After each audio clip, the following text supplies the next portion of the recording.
Allah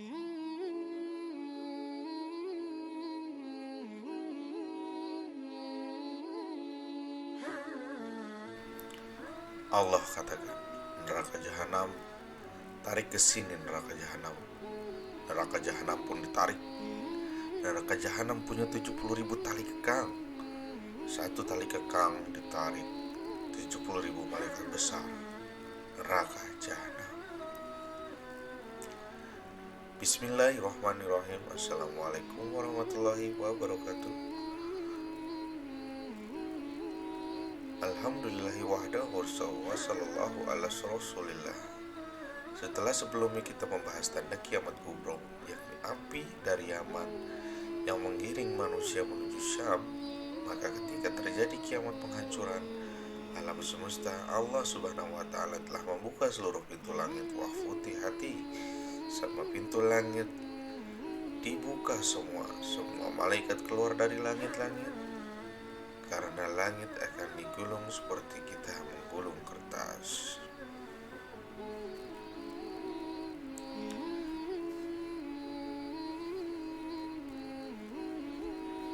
Assalamualaikum warahmatullahi wabarakatuh.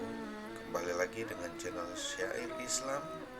Sehat selalu serta mendapatkan ilmu yang bermanfaat.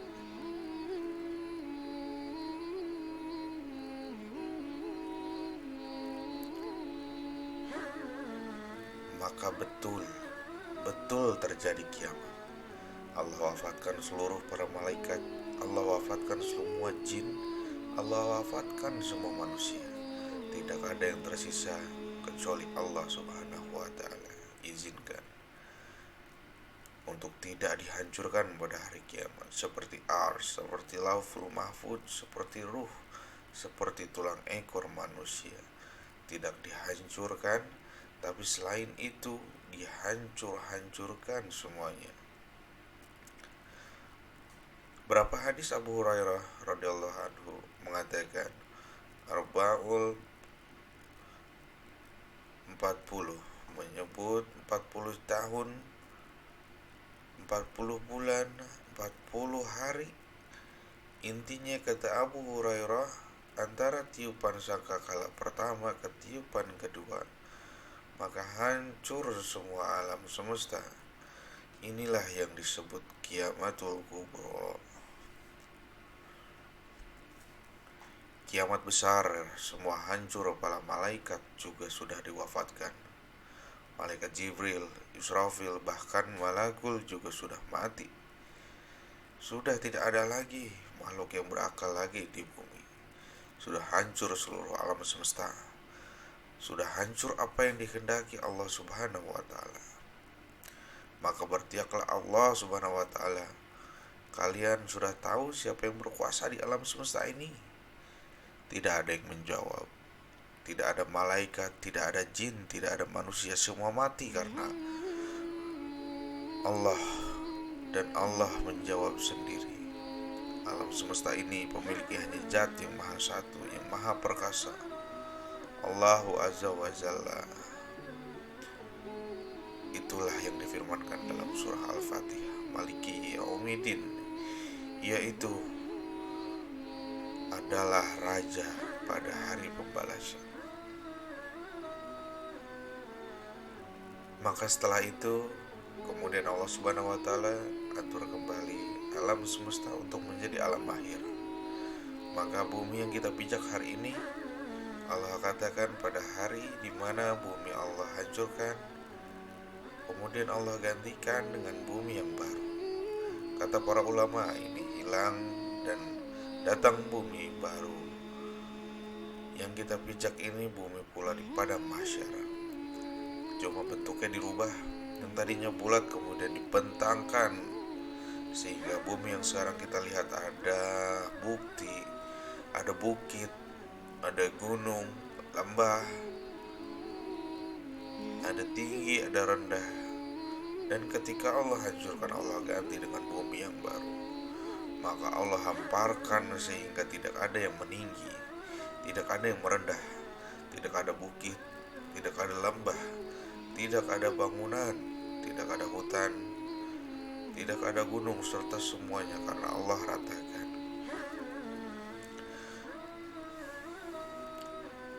Dan apabila bumi diratakan, supaya makhluk sejak Adam meninggal sampai terakhir mati muat di bumi itu dalam bentuk bulat. Kan bumi ini ada lautnya, di bumi ada hutannya, di bumi ada bukit, ada gunung. Tidak semua tempat dihuni, tidak semua tempat dihuni manusia. Kalau seandainya bumi tidak dirubah, maka seluruh manusia dibangkitkan sejak Adam sampai terakhir mati tidak akan muat bumi ini. Makanya kemudian diratakan, sehingga kalau dibangkitkan semua akan muat. Itulah padang mahsyar.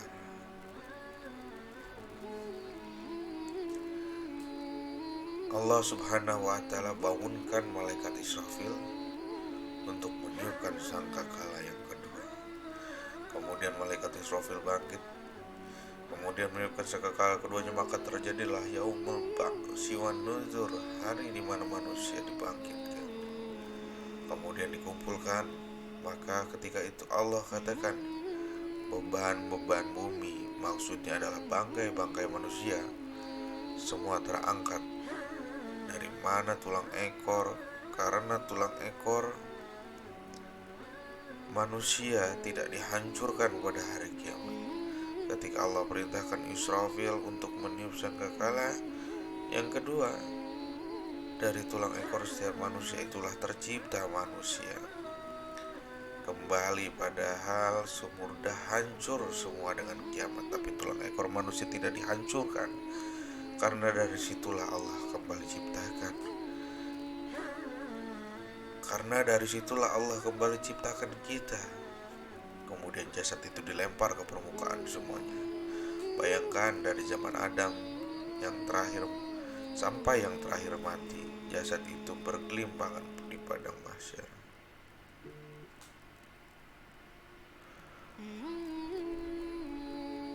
Maka Allah subhanahu wa ta'ala katakan, dan apabila ruh-ruh dipertemukan dengan tubuh ruh orang beriman, dilesatkan dari lilin kembali ke tubuhnya. Kemudian ruhnya orang-orang kafir dilezatkan di cincin, dan kemudian masuk ke jasad-jasad mereka tanpa tertukar jasadnya.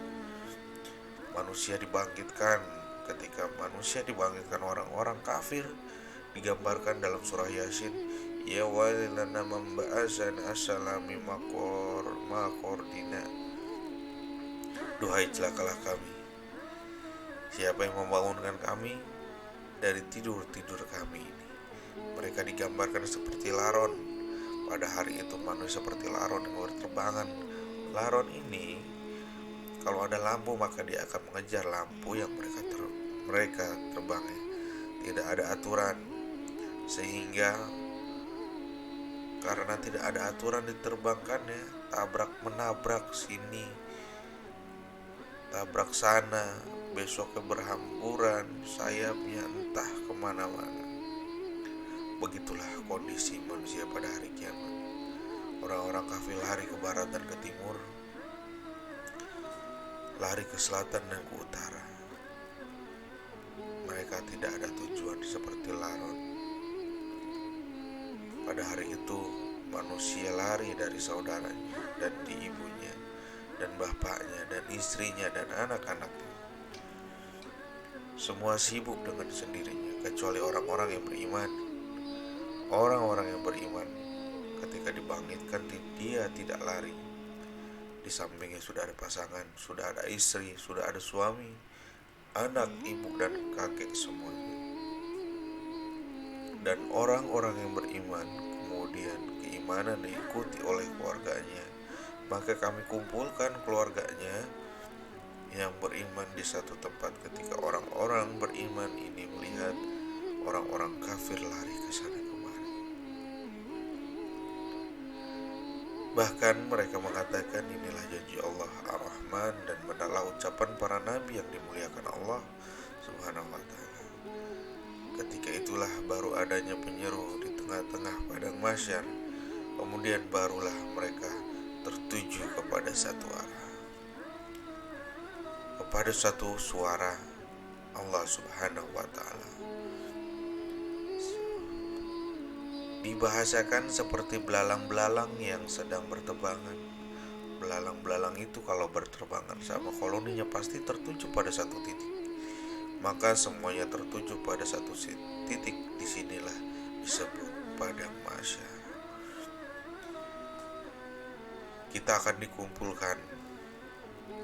Ketika mereka dibangkitkan, Nabi Shallallahu Alaihi Wasallam mengatakan kepada manusia, dibangkitkan tidak memakai celana, tidak pakai baju telanjang bulat, kemudian tidak dihitan, kemudian tidak pakai sandal, tidak membawa harta, badan, mau siapapun Anda presiden, Anda orang kaya, dibangkitkan sama karena hari itu tidak ada yang membedakan si kaya dan si miskin, si pejabat dan si rakyat, semua sama dibangkitkan seperti itu. Lalu apa yang disombongkan di padang mahsyar itu? Macam-macam manusia dibangkitkan.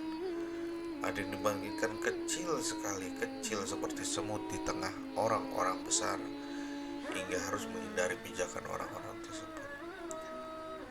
Siapakah orang yang kecil itu? Mereka lah orang yang sombong ketika di dunia, merasa besar ketika di dunia. Di akhirat Allah kecilkan, Allah bangkitkan seperti zarah. Di akhirat ada juga yang berteriak-teriak, ya Rob, ya Rob, ya Rob. Tapi Allah tidak memandangnya. Allah tidak mengajak bicara dengannya. Allah tidak akan melihat pada hari kiamat walaupun dia berteriak, ya Rob, ya Rob, ya Allah, ya Allah. Orang-orang yang tidak akan dilihat oleh Allah pada hari kiamat adalah orang-orang yang tidak akan diajak bicara oleh Allah pada hari kiamat. Ada orang-orang yang lari tetapi mereka berjalan dengan kepala sedang kakinya di atas. Allah atas segala sesuatu maha mampu. Ada juga orang-orang dibangkitkan dengan mata buta sehingga mengatakan, ya Rob, ketika di dunia aku melihat, kenapa di sini aku buta, katanya. Macam-macam orang di padang mahsyar itu dibangkitkan karena orang dibangkitkan itu sebagaimana kematiannya. Ada ketika di dunia dia menusuk-nusuk untuk bunuh diri, maka ketika dibangkitkan di tangannya sudah ada pisau sedang menusuk-nusuk badannya. Anda bayangkan manusia dibangkitkan dengan macam-macam bentuknya. Baru kemudian manusia dikumpulkan di satu tempat. Disinilah terjadi pertama kali di mana Allah Subhanahu wa Ta'ala akan membentangkan mahkamah peradilan di tengah-tengah manusia. Yang pertama kali dia adalah para nabi. Dengan cara apa nabi dikumpulkan? Ada satu umatnya Nuh bersama umatnya Nabi Saleh, bersama umatnya Nabi Shu'aib, bersama umatnya semua para nabi, bersama pada umatnya. Kemudian Allah berkata kepada umat setiap nabi. Salah satu contoh kepada Nabi Nuh, ya umat Nuh, sudahkah Nuh menyampaikan risalah? Orang-orang kafir dari umatnya mengatakan, ya Rob, tidak pernah menyampaikan risalah kepada kami. Mereka hendak berdusta kepada Allah Subhanahu wa Ta'ala. Mengatakan, ya Nuh, lihat, engkau belum pernah menyampaikan risalah kepada mereka. Kenapa kau tidak sampaikan? Maka Nabi Nuh pun menjawab, ya Rob, sudah aku sampaikan. Kalau tidak percaya, aku punya saksi. Maka Allah mengatakan, kalau begitu datangkan saksimu, Nuh alaihissalam. Maka Nabi Nuh alaihissalam meminta kepada Rasul kita Muhammad sallallahu alaihi wasallam untuk menjadi saksi bahwa Nuh telah menyampaikan risalah. Maka Allah panggil Rasul kita Nabi Muhammad sallallahu alaihi wasallam, ya Muhammad, kenapa engkau menjadi saksi kepada Nuh alaihissalam? Bukankah engkau usia terpaut jauh dan kau tidak hidup di zaman Nabi Nuh? Bagaimana kau akan jadi saksi untuk mereka?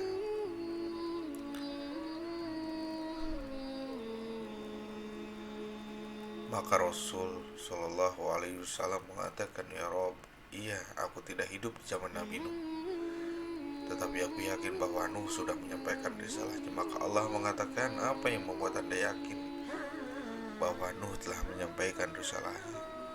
Maka Rasul mengatakan, karena engkau yang bicara seperti itu ya Rob. Rasul membacakan surat engkau bicara di dalam Al-Quran bahwa Nuh sudah menyampaikan risalahnya.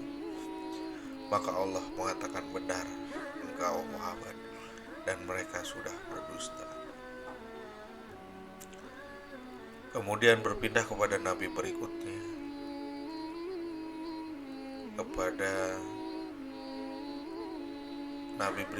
sampai diakhiri dengan Nabi Isa ibnu Maryam,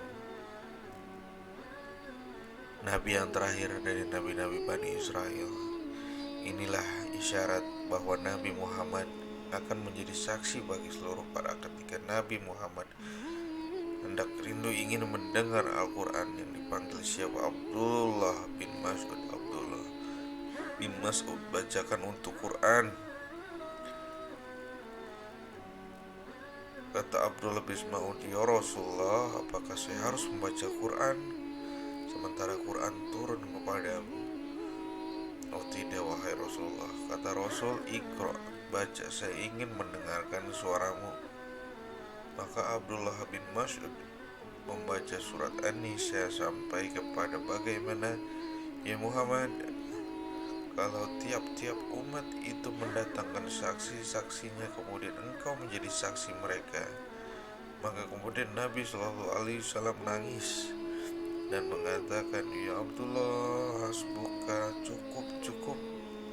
Maka Abdullah melihat Rasul menangis sehingga membasahi janggut Rasul.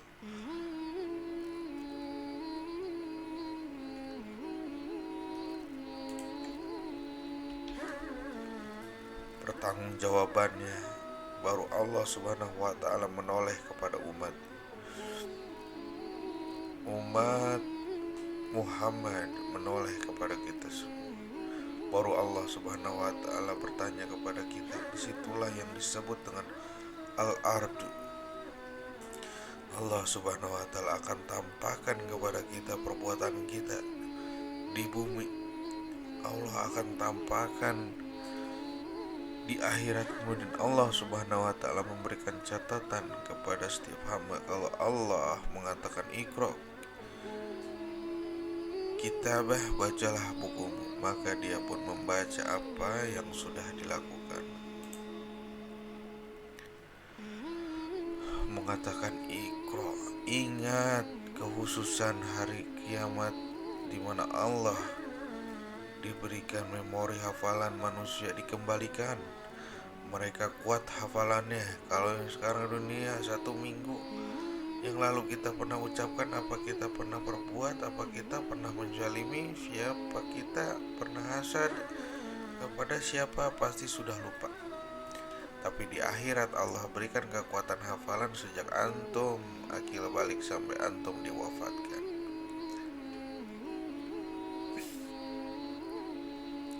Hari ini aku begini, kita akan hafal. Itu semua akan dicocokkan dengan catatan. Dan ketika itu teman-teman, manusia tidak bisa berdusta di hadapan Allah. Al-Yaman, mulut terkunci, tangan bicara, kaki menyaksikan apa yang sudah diperbuatnya. Bayangkan saksi bukan hanya anggota badan, bahkan kulit juga menjadi saksi. Kulit tiba-tiba bicara di hadapan Allah dan menyalahkan badannya. Akhirnya badan kemudian mengkritik kulit dan mengatakan 5. Alainda, kenapa engkau wahai kulit menjadi saksi bagi badanmu sendiri? Kata kulit, katakanlah Allah yang membuat bicara. Aku mau tidak cukup hanya itu, tapi di bumi yang kita pijak juga akan jadi saksi, karena yauma izin Tuhan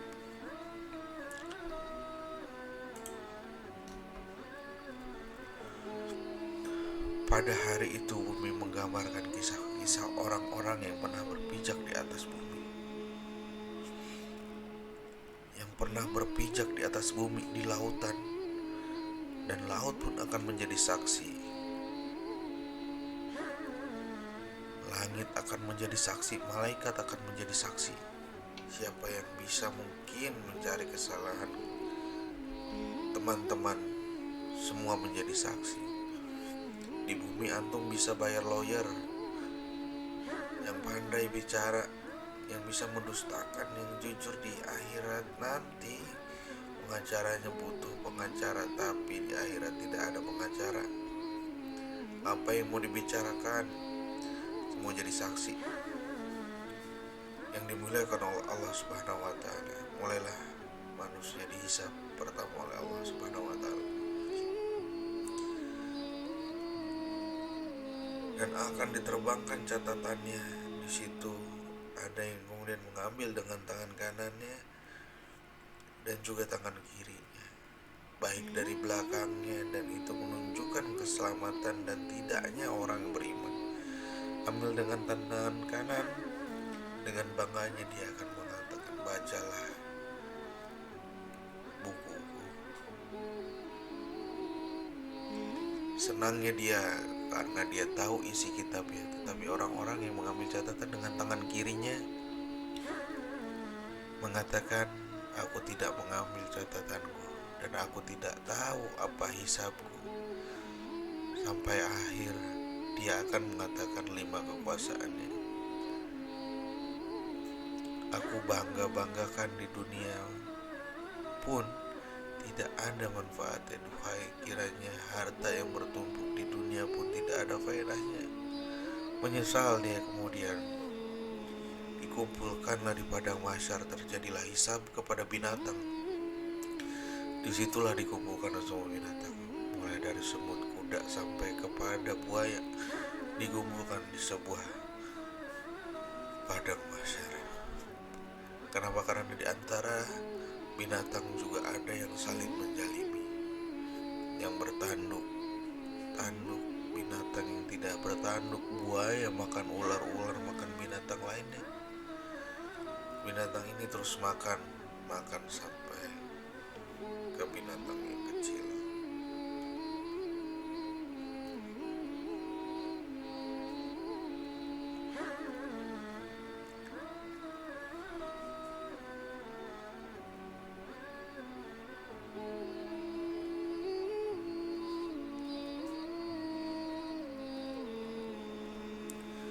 Macam-macam cara menggambarkannya, jadi hanya kemiripan